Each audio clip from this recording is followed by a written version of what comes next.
ꯑꯔꯣꯏꯕ ꯑꯣꯏꯔꯒꯗꯧꯕ ꯁꯦꯁꯟꯁꯤꯗꯁꯨ ꯃꯌꯥꯝꯁꯤꯒꯤ ꯂꯩꯔꯤꯕ ꯄ꯭ꯔꯖꯥꯁꯤꯡꯅ ꯄꯥꯝꯃꯤꯕ ꯃꯌꯥꯝꯁꯤꯡ ꯈꯟꯅ ꯅꯩꯅꯍꯧꯗ꯭ꯔꯒꯗꯤ ꯑꯦꯁꯦꯝꯕ꯭ꯂꯤ ꯁꯦꯁꯟ ꯀꯧꯕꯒꯤ ꯑꯥꯔꯊ ꯊꯣꯛꯇꯦ ꯃꯔꯝ ꯑꯁꯤꯅ ꯃꯁꯤꯒꯤ ꯁꯦꯁꯟ ꯈꯨꯀꯧꯁꯦ ꯄ꯭ꯔꯖꯥꯒꯤ ꯚꯣꯏꯁꯁꯦ ꯏꯀꯥꯏ ꯈꯨꯝꯅꯗꯕꯅꯤ ꯑꯣꯄꯣꯖꯤꯁꯟꯒꯤ ꯚꯣꯏꯁ ꯏꯀꯥꯏ ꯈꯨꯝꯅꯗꯕ ꯍꯥꯏꯕꯁꯤ ꯃꯁꯤ ꯅꯨꯡꯉꯥꯏꯇꯦ ꯗꯦꯃꯣꯀ꯭ꯔꯦꯁꯤꯒꯤ ꯋꯥꯍꯟꯊꯣꯛ ꯂꯩꯇꯕ ꯑꯗꯨꯒꯨꯝꯕ ꯑꯃꯅꯤ ꯃꯔꯝ ꯑꯗꯨꯅ ꯉꯁꯤꯒꯤ ꯕꯤꯖꯤꯅꯦꯁ ꯑꯦꯗꯚꯥꯏꯖꯔꯤ ꯀꯃꯤꯇꯤꯒꯤ ꯃꯤꯇꯤꯡꯗ ꯀꯪꯒ꯭ꯔꯦꯁꯀꯤ ꯑꯣꯏꯅꯗꯤ ꯗꯥꯏꯁꯦꯟ ꯅꯣꯠ ꯌꯥꯅꯤꯡꯗꯕꯒꯤ ꯑꯗꯨꯒꯨꯝꯕ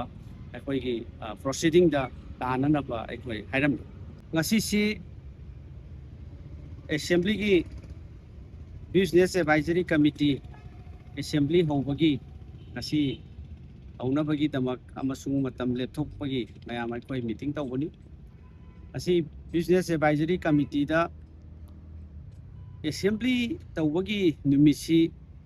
ꯅꯨꯃꯤꯠ ꯍꯨꯝꯅꯤ ꯈꯛꯇ 3 days ꯅꯨꯃꯤꯠ 3 daysꯁꯤꯗꯁꯨ ꯑꯃꯨꯛ ꯑꯣꯡꯂꯤ ꯑꯩꯈꯣꯏꯒꯤ ꯀ꯭ꯋꯦꯁꯟ ꯗꯤꯕꯦꯠ ꯇꯧꯕ ꯌꯥꯕꯁꯤ 2 days ꯈꯛꯇ ꯑꯣꯏꯕ ꯑꯗꯨꯅ ꯃꯁꯤ ꯂꯩꯔꯤꯕ ꯂꯩꯕꯥꯛꯀꯤ ꯁꯤꯆꯨꯋꯦꯁꯟꯁꯤꯗ ꯌꯥꯝꯅ ꯇꯦꯟꯕ ꯃꯤꯐꯝ ꯑꯃ ꯑꯣꯏꯅ ꯇꯧꯕꯁꯦ ꯃꯁꯤ ꯌꯥꯅꯤꯡꯗꯕ ꯀꯪꯒ꯭ꯔꯦꯁ ꯄꯥꯔꯇꯤꯒꯤ ꯁꯥꯏꯠꯇꯒꯤ ꯌꯥꯅꯤꯡꯗꯕ ꯗꯥꯏꯁꯦꯟ ꯅꯣꯠ ꯃꯤꯇꯤꯡꯗꯨꯗ ꯄꯤ ꯃꯔꯝꯗꯤ ꯍꯧꯖꯤꯛ ꯂꯩꯔꯤꯕ ꯂꯩꯕꯥꯛꯀꯤ ꯁꯤꯆꯨꯋꯦꯁꯟꯁꯤꯗ ꯂꯣ ꯑꯦꯟ ꯑꯣꯔꯗꯔꯒꯤ ꯑꯗꯒꯤ ꯂꯩꯔꯤꯕ NRC ꯕꯤꯐꯣꯔ ꯁꯦꯟꯁꯁ ꯑꯣꯄꯔꯦꯁꯟ ꯂꯣꯏꯅꯅ ꯕꯣꯔꯗꯔ ꯑꯦꯔꯤꯌꯥꯗ ꯇꯦꯔꯤꯇꯣꯔꯤꯌꯦꯜ ꯑꯩꯈꯣꯏꯒꯤ ꯑꯦꯛꯁꯆꯦꯟꯖ ꯇꯧꯕ ꯑꯁꯤꯅꯆꯤꯡꯕ ꯗꯦꯟ IDPꯁꯤꯡꯒꯤ ꯔꯤꯍꯦꯕꯤꯂꯤꯇꯦꯁꯟꯒꯤ ꯋꯥꯐꯝ ꯃꯌꯥꯝꯁꯤ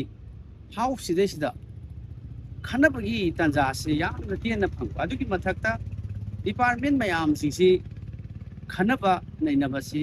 ꯃꯁꯤ ꯀꯔꯝꯍꯥꯏꯅ ꯅꯨꯃꯤꯠ ꯅꯤꯅꯤ ꯈꯛꯇꯗ ꯈꯟꯅꯕ ꯂꯣꯏꯕ ꯉꯝꯒꯗꯣꯔꯤꯕꯅꯣ ꯑꯗꯨꯅ ꯃꯔꯝ ꯑꯣꯏꯔꯀꯥꯟꯗ ꯃꯁꯤꯒꯤ ꯇꯧꯗ ꯌꯥꯗꯕꯒꯤ ꯃꯑꯣꯡꯗ ꯇꯧꯕꯁꯦ ꯅꯨꯡꯉꯥꯏꯇꯕ ꯑꯗꯨꯅ ꯑꯣꯄꯣꯖꯤꯁꯟꯒꯤ voice disrespect of the dissent and the disagreement opposition haibase yabidaba haibase ikai khumnabidaba haibase masi democracy gi wan thok leitaba democracy gi asigumba artha thoktaba amani maram asina masi khoigi democracy si masi danger oiba parliamentary system se masi dadi opposition ki voice haibasi ikai khumnabadabani amasung ikai khumnaba amasung tabiragya masigi discussion debate mayam singsi parjagi leiriba even the cry hojik leiriba nutigi nong makangdana masigi khana jainaba community sing khana jainaba mayam singse khana nainaba se changyeba aduna hausi masina jo aroiba oiroba yai masigi aroiba oiraga tawba session sidasu mayam sigi leiriba parjasingna pamiba mayam sing khana nainahoudragadi